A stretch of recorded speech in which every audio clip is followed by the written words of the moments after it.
All right, welcome back to Rob's Restoration Garage.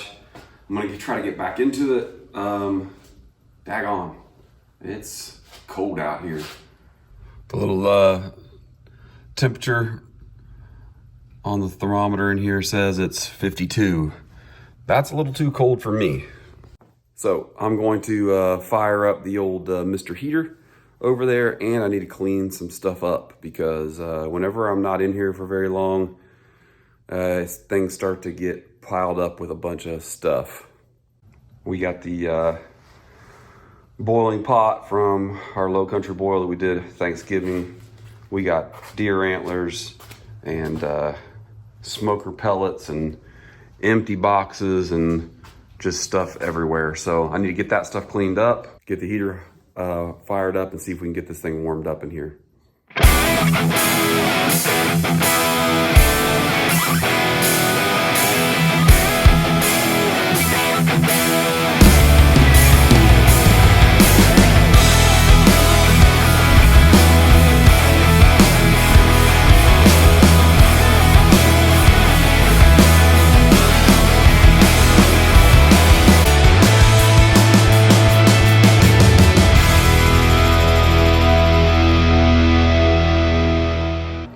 Okay, after I got a little bit warmer in here, I turned the big heater off and I put the little space heater on next to me. And what I went ahead and decided to do on this door is, once I had it flat from the last episode, for the most part flat, I went ahead and put a coat, a really thin coat over the whole thing. That's gonna allow me to get the gaps right and all those things, and make sure the whole door is nice and smooth once I go down the road of actually block sanding it. So I'll do that, and I'll do it on the A-pillar and the wing and the rear quarter. All those things are gonna get just a real thin coat over the top of all of them, so I can make sure everything's lines up right and it's all sands out flat. So a lot of block sanding here in the future. On these midgets, obviously you have to worry about door gaps all the way around, but this body line right here is another thing that you have to be kind of cautious about, because the door is adjustable, right? You can kind of shift it up and down, but you want to make sure, as I'm block sanding it, that this part, this little line, body line there, is straight. And so I've kind of got mine clamped in here to keep it straight, so that when I go to block sand it, and I'll have to put some filler in here too once all this dries, so I can get all this straight. It's got a little bit of it's a little uneven there, but I can fix that. So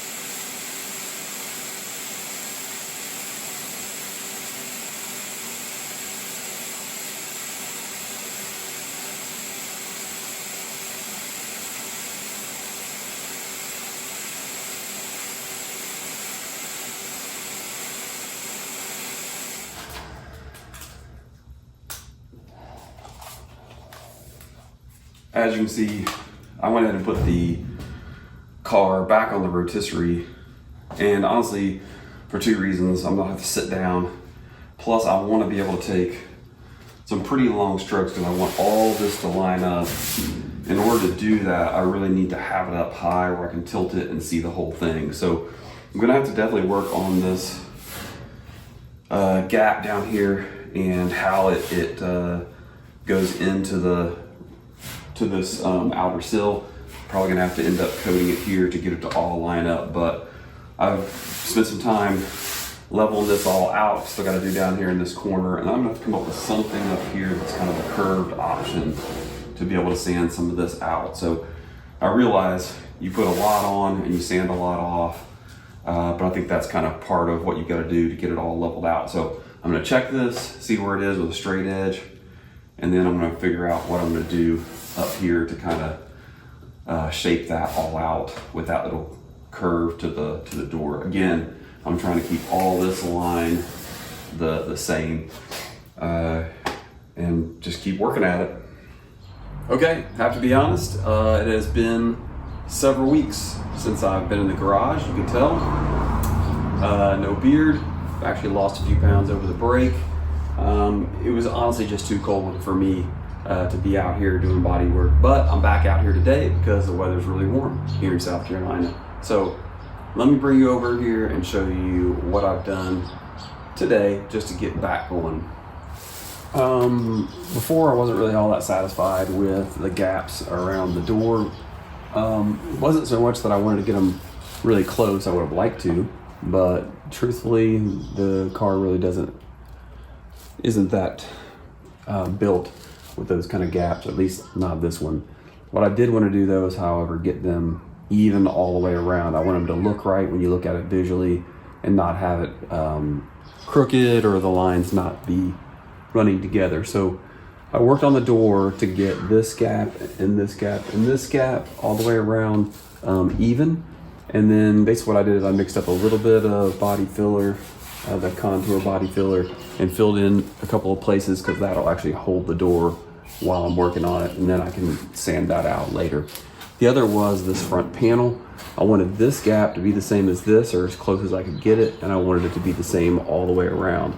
Plus I wanted the door and the front wing or front fender to line up well with the outer sill. And so this will allow me to, when I skim and put coat on all of this, I can do long strokes to try to get all of it the same level. It's a little bit different, not hugely different, but that'll allow me to sand it flat across the whole scope of it. So that's what I've been doing today, and I'm gonna come back out hopefully tomorrow. It's supposed to be warm, and put a little more body filler and start trying to get it all flat and straight and just keep dialing it in. Okay, what I'm gonna work on today is I'm gonna knock off all this raised part from where I put the body filler in to hold the door. Once I get all that smooth, then I'm gonna work on basically skim coating the whole thing. Definitely from here down, but maybe all the way to the front of the wing. So I wanna try to get all of this lined up and as flat as I can get it. So knock this down first, then we'll put some more body filler on.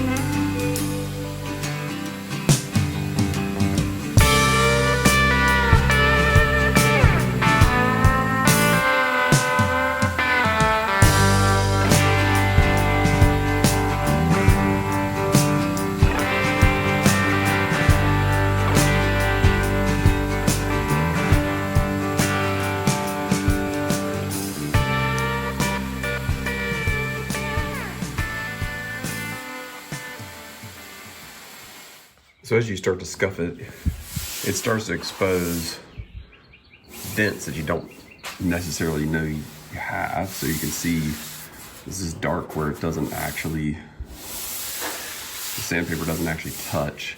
I can feel it with my finger, but I would not necessarily have seen it until of course you put paint on it, and then it's too late. So I'm gonna go ahead and start looking at putting some body filler on that and some other places and start flattening it out.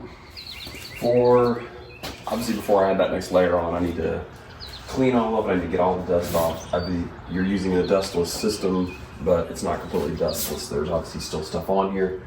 So I'm gonna spray the whole thing down, wipe it down clean, maybe do that twice, just to make sure everything is clean so the next part of putting filler on, it'll get a good adhesion to the body.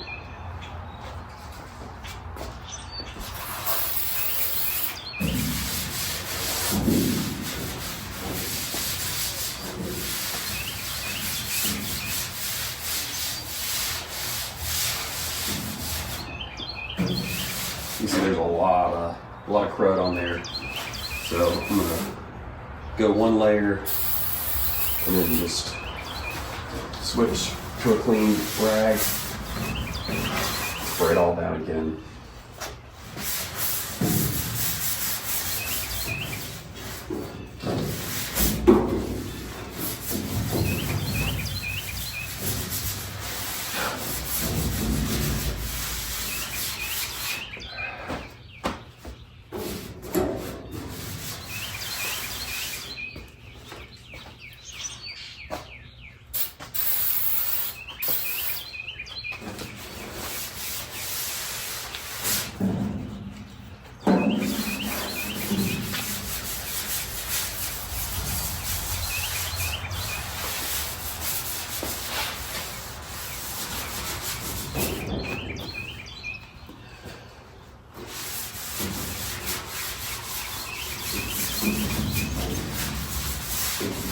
All right, switch to a new clean rag and go back over it again and just make sure that all of it's cleaned off.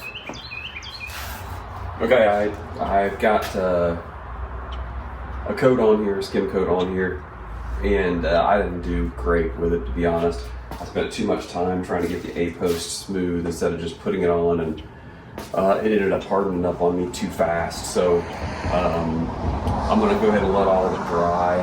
I wanted to smooth this out too, but it's fine. It'll sand out just fine. Sometimes I get a little caught up in trying to get it just right, and with body filler, I've found that you can't do that. You gotta work fast, and you can always sand it and go back and dial it in later. So I'm gonna let it all set up for a while. I've got some other stuff I wanna work on, and then I'll come back in and sand it all as smooth as I can get it, and then see where I need to fix some spots.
Okay, I've started working on sanding this down, and I do body filler work about like I do drywall work, which means I put way more on there than you actually need, and I end up sanding most of it off. So, but let me show you that little spot. If you remember before I put the body filler on, that you could see it in the kind of the scratched primer paint. Let me show you what it looks like. So here is that spot, and obviously I don't think, well, I know as I'm sanding it, and you're sanding, I've got obviously other spots to get, but I'm just talking about this one for right now. This is obviously getting smaller and smaller the more you sand it down. Now it won't be enough because I can actually feel it still, but before it was much, much bigger, but the body filler is filling it in as you go. So I'm gonna keep sanding it down to where I like the depth of it, and then I'll probably have to do a little skim coat over the top of that. If you had gel, there's like a gel that you can use that's a little thinner. This would be a great place to use it too, but I'm just gonna put another coat of body filler once I get to that spot. So I've continued to keep sanding, and I have this little low spot right here that I'm not gonna be able to sand it out. It's already starting to get down to the metal, and I have a little low spot right here.